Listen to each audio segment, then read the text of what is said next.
Hi, and welcome back to the Sounds Like Freedom podcast. I'm your host, Deborah Henney. I'm here today with Adam Vibe Gunton, who is the best-selling author of From Chains to Saved, founder of Recovered on Purpose, and host of the Recovered on Purpose show. His nonprofit foundation, Recovered on Purpose, equips addicts in recovery to share their stories powerfully with the world to reach addicts suffering with a message of hope that helps them find recovery.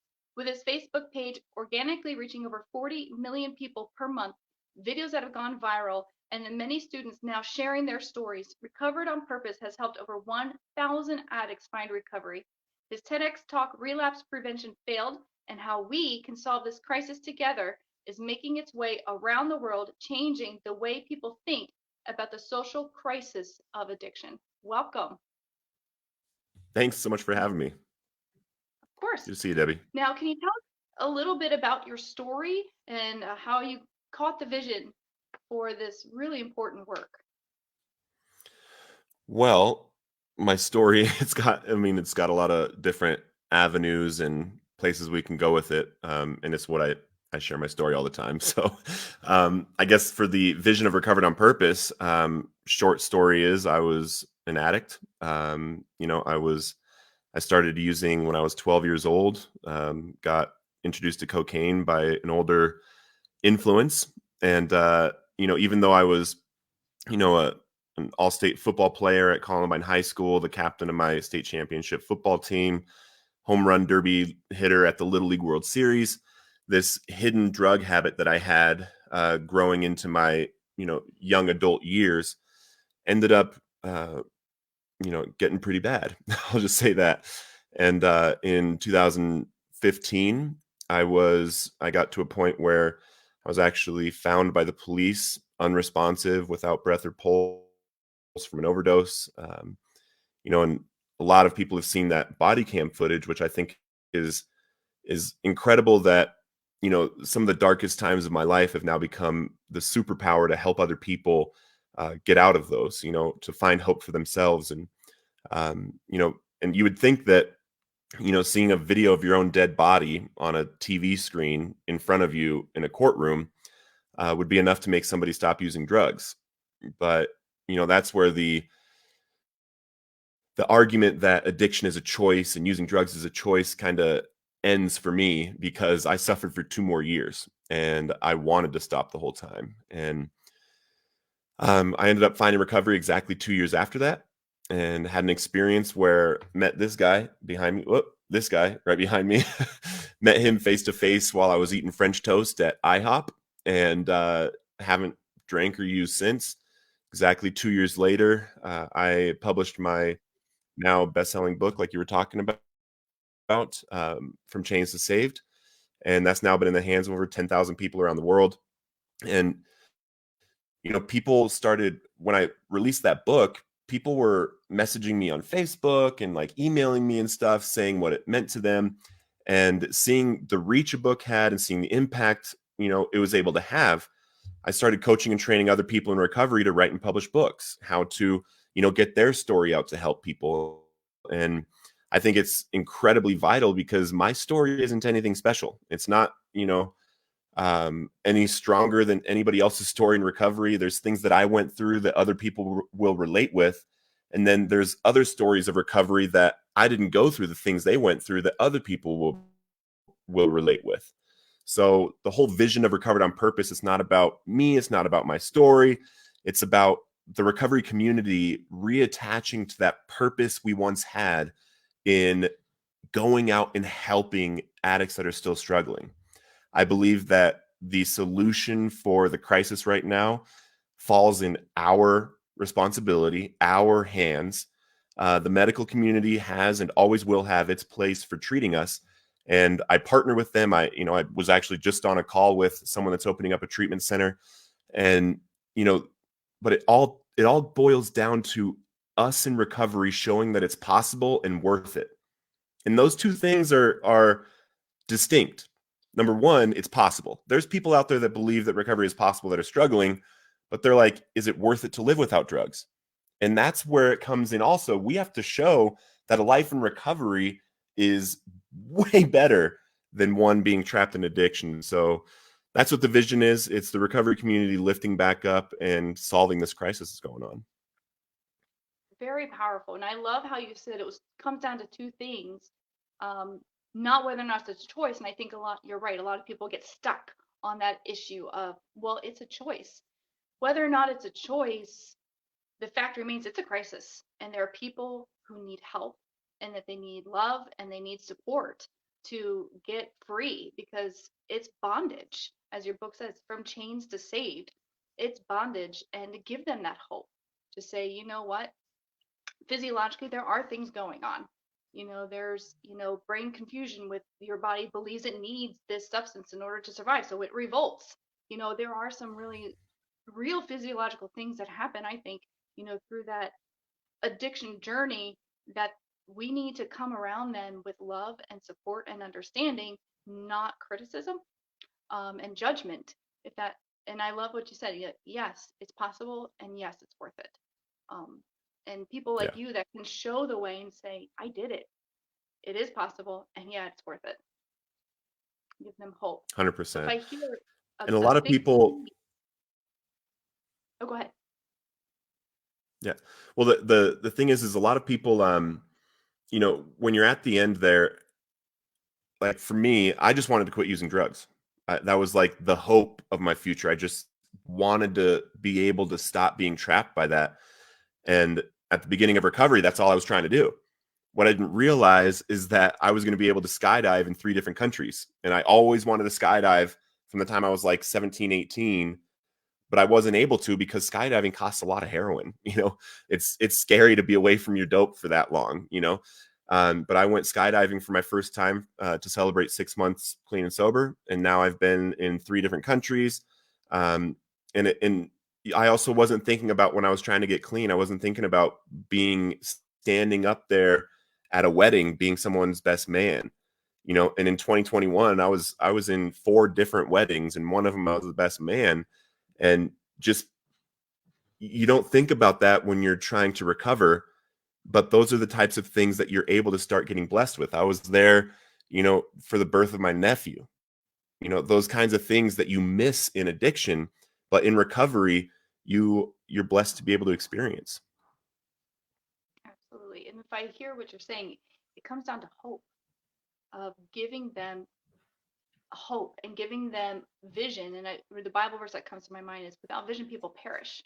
Giving them a vision of these life stories that they can build that give value and meaning and purpose and fulfillment, um, apart from the drugs. And I think Yeah, that's a key part to 100%. freedom, is hope and vision that keeps you going when the times get tough. Absolutely. Yep. Yep. Now, you mentioned in your story that you met that guy face to face, Jesus. Can you tell us Hmm. about that? I'm curious to hear more about that part of your story. Yeah, I was really bad off. I'm like 220 pounds right now, and at the end, I was 148 pounds. I could not stop using. And I had had some spiritual experiences, and was at this Bible study.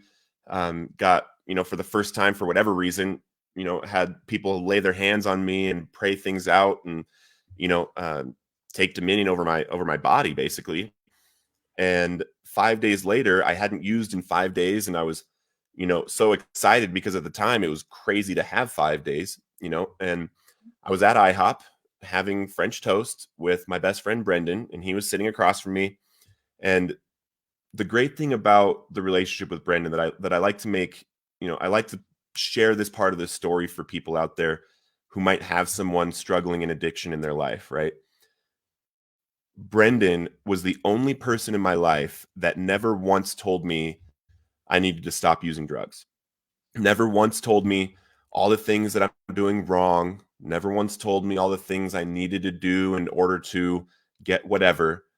He just loved me. He'd pick me up from the homeless shelter and take me to go get coffee or lunch. He'd pick me up from the streets and go take me to Bible study, and he never judged me. And he never told me all the things I was doing wrong. And I think that's why, and I believe that's why he was part of this experience as well. He's sitting across from me. I have 5 days clean. I'm super excited. I'm talking to him, and and then I get this text message on my phone, and I open it up. I just have this little flip phone at the time, and it's from my dope dealer. And he's like, "Hey, bro, I just got some new stuff. It's fire. I'll give you a free 20 to try out." And right when I read it, I felt the spirit go in through the top of my head, all the way through my body. My toes were tingling, my fingers were tingling. I lost my peripheral vision. All I could see was the phone, and then my thumbs just started texting back. And it was in like King James. It was like, "Ye shall not text me again. Thou hast texted me for the last time." And it was going crazy. And then at the end of the text, I look at it and I'm like, "What the heck?" Because as I'm writing it, I couldn't even read it. And I was looking at it, I was like, "What the heck?" And I showed it to Brandon. I was like, "Dude, that was not me. That was not me." He was like, "Okay." And I push send, I close it, I put it in my pocket, and I'm looking down at my pocket, and I'm like, "Dude, I don't know what that was." And I look back up, and Jesus is sitting across from me. The entire restaurant had completely disappeared. There was just a bright glow coming from behind him, and he was smiling at me. He didn't say anything. He didn't need to, and it was less than a second. And the only thing that I can compare to that moment was when I used to shoot up heroin. In that moment, all the negative thoughts, all the worries, all the the bad identity thoughts, all that stuff just flooded out of me in an instant. But the difference between heroin and Jesus is that as all those things flooded out of me, in the same instance, I got an overwhelming sense of peace and purpose and value and identity and love, like all in that moment. Just it all filled me up. And I fell with my face to the table and my hand up. I said, "Thank you, God. Thank you, God. Thank you, God." And I came back up and he was gone. I haven't used drugs or drank alcohol since then. Um, and on day 30, clean and sober, this is my first time ever having over 30 days. I'm at like 6.5 years now. Before this, I never got that 30-day mark. And I still have the journal from my 30 days when I was like, "God, I can't believe I made it 30 days." And I'm all excited. And I'm like, "God, it would be amazing if I didn't smoke cigarettes anymore." Help me to show people that they can quit smoking, they can quit drugs and alcohol forever. And I haven't had a drag of a cigarette since day 30. And 7 days later, I hop on a treadmill because if he's taking cigarettes from me, he's taking dope from me and alcohol, like what else can God do? So I hop on a treadmill and I run a mile in 7 minutes and 18 seconds. 7 days after quitting a pack a day smoking habit. And it was like this new level of confidence hit me. Like when I really grasped onto who God is, right? There was nothing stopping me. During the pandemic, I had a goal that I wanted to beat the 6 minute mile, and I ran a mile in 5 minutes and 57 seconds during the pandemic. Um, and what I've found in recovery is, you know, the the most rewarding thing you can do is like you were talking about that hope, right? Like I have that hope. That hope doesn't leave for me. It like I no matter even if I'm having a bad day, even if I'm sad, that hope doesn't leave for me. The most rewarding thing in recovery though is when you see someone else without hope receive that hope because you can literally witness something change in the way that they're looking at you. Like, "Oh my gosh, it's possible. Oh my gosh, if I, you know, and that light just turns back on in them." And I recommend, and not only recommend, but I strongly encourage um, everybody in recovery to take that on as a responsibility. That it is their job to help others find that hope and get that light back in them. Hmm. So let's say somebody's listening today and they have somebody in their life that is struggling and they're battling addiction. What would you tell them? How would you guide them? Like these are some strategies you can use to help somebody find that hope or be that love, be that person where they can find that safe place and find that support to give them the strength to keep going and to pick themselves up. Yeah, absolutely. I would. I would send them my TED Talk now that it's actually out. I highly recommend people, anybody that's actually struggling in addiction, send them my TED Talk. And the reason I say that, I don't say that for self promotion, none of that, but I want everybody to know that sees that or sees, my Facebook or videos and this kind of stuff, that I am 100% approachable, and I love to hear from people that need help. Period. So any way that you can connect them with me, I love to be connected with people that need help. And can we go Two, to your website? and yep, Can we go to your website? recoveredonpurpose.org. Exactly. Mhm. Yep, there's a place to contact me there, as well as on Facebook, Recovered on Purpose.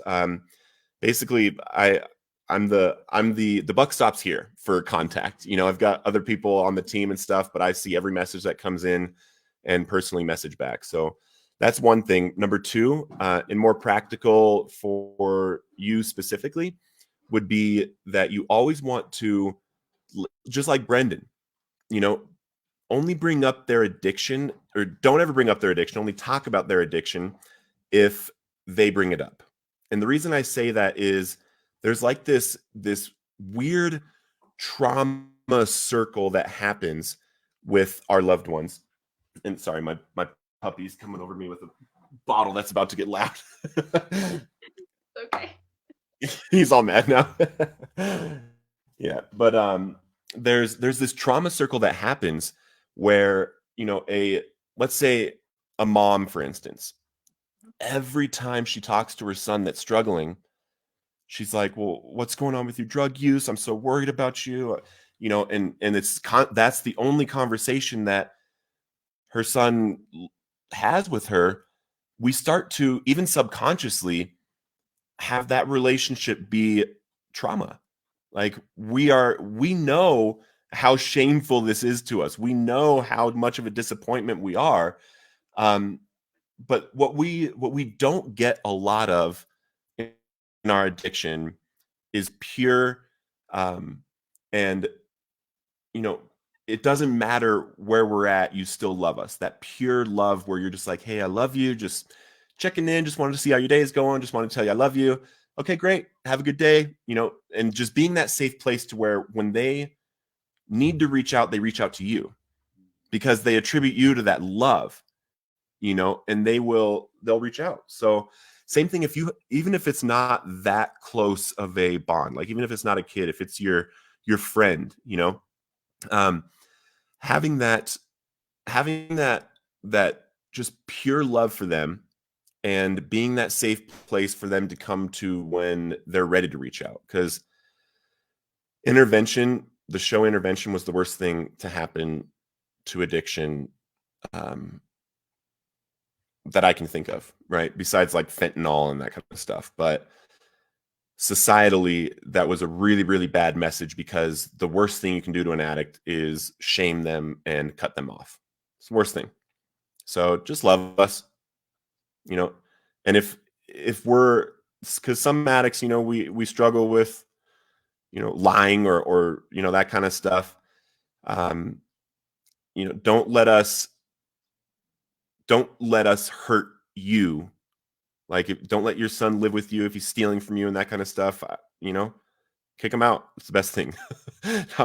I'm super hard on addicts, like because I was there. I know what it took. You don't you Being an addict is not an excuse to be a jerk. Period.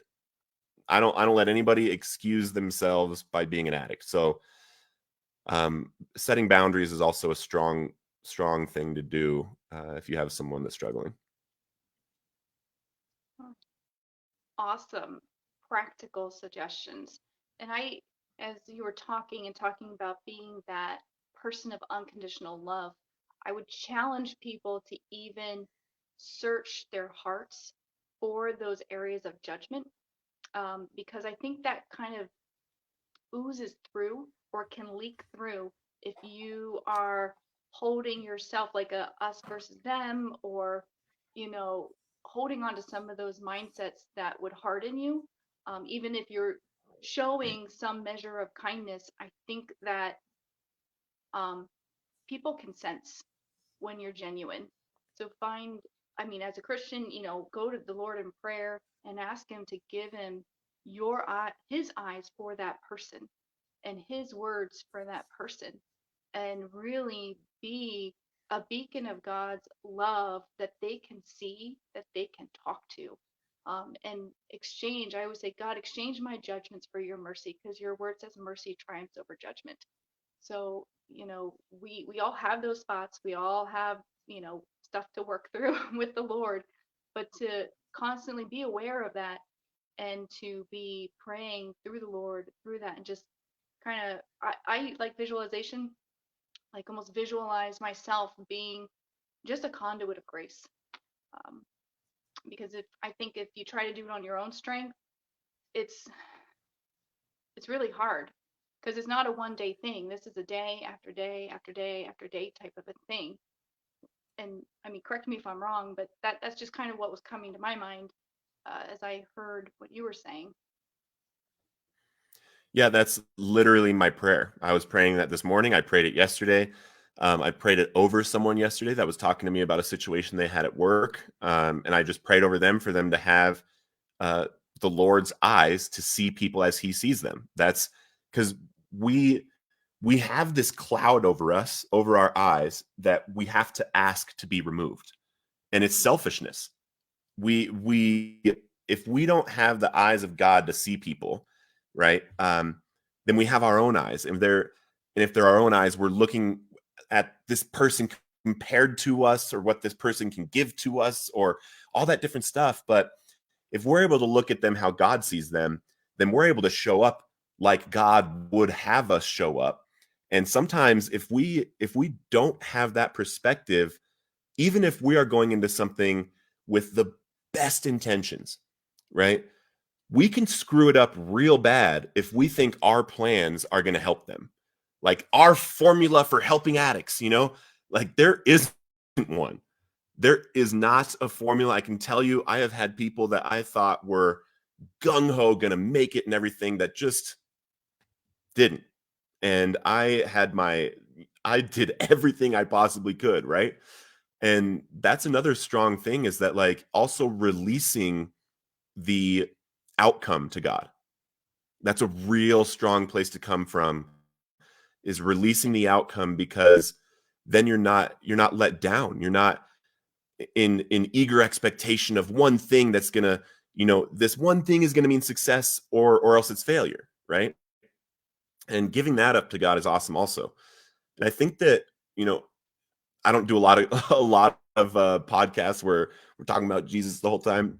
But what I love is, we don't even have to talk about Jesus for him to be contagious around us. Mhm. That's another prayer of mine. Not only for my eyes to see people how he would see them, but for him to be around me so powerfully that people catch him without me even talking about him. The way that I am, the way that when I walk in a room, the atmosphere changes because I bring God. Mhm. That's and I have watched that prayer come true regularly. My first program ever with Recovered on Purpose, because I'm not a ministry. This nonprofit is not a Christian ministry. I'm not evangelizing or try to convert people. I believe in all pathways of recoveries, medication assisted treatment, 12-step, non-12-step, whatever it is that's getting you in recovery, I'm all for. But I had to talk to God real deep about that, because I believe it's also my 100% calling to bring people to him. But what was awesome was I had one of my first coaching groups. There was like 10 or 15 people, and half of them weren't believers, and one of them was even like practicing witchcraft. Like, but I'm like, God, my purpose with this, and I'm like talking to them like, I know that they're coming under my care. I'm not preaching to them, I'm not evangelizing them, God, but I just ask God that you would be just contagious in the way that I am, to where I don't even have to talk about you and people catch you. And on week 3 of that group coaching, 3 of them came to the call and said they had given their life to Jesus that week, and one of them was the one that was practicing witchcraft. You can't tell me that it's on us when stuff like that happens. Absolutely. What a beautiful, powerful testimony. I agree 100% with that. Just being the presence of the Lord, letting Him shine through you. And I believe He'll give us words. And the Bible tells us that He'll give us the words. And they're pointed words that'll go right into their heart that will just nudge, nudge, nudge, nudge them over to Him in a way that we couldn't do if we came in with bulldozers. um, Amen. Absolutely. Amen. So people can go to your website, recoveredonpurpose.org. Can you tell us what they'll find there? Yeah, you will find hope and healing. You will find everything you need for addiction there. No, actually, this is the first podcast that I've done since my resource list has actually launched. So I have a 50 state resource guide for underprivileged addicts and alcoholics. So it has all 50 states, Medicaid facilities for every single kind of treatment. And we also have the Medicaid application for every single state on there. So if anybody out there, is trying to recover and you don't have insurance or, whatever it is, that's what we help with. And also on every single one of those pages, there's a message box to message me and my team because we love to just help you along the path, right? Also, on the homepage of Recovered on Purpose, you can find my TED Talk. And you can also find my book. I give it away for free now, a digital and audio copy. And then if someone's in recovery, I have a relapse prevention worksheet. And I don't do the clinical type of like relapse prevention where we're looking for your triggers and everything you have to avoid. I actually think that is it can be helpful to know these things, right? I have to put a disclaimer. It's good to know not to go to a bar and play pool in your first 30 days of recovery, right? Yeah. I also believe that we're able to recover once and for all. And the more we focus on our purpose and our goals and what we're here to do and our daily habits and that kind of stuff, the longer term recovery we will be able to have. So the worksheet for relapse prevention with me and Recovered on Purpose is all about that. It's got positive affirmations, all that kind of stuff. So you can pick that up at the website also. Awesome. Yeah. So go ahead, go to his website, recoveredonpurpose.org. Find some resources to help you or somebody that you love who is struggling with addiction. And thank you for joining us this time on Sounds Like Freedom. Don't forget to swipe, tap, or click over to deborahhenney.com. Follow me on social on the X, Instagram, or Facebook at Deborah Henney Author. Let's not forget to tune into our thoughts to make sure they sound like Jesus's, so they sound like freedom.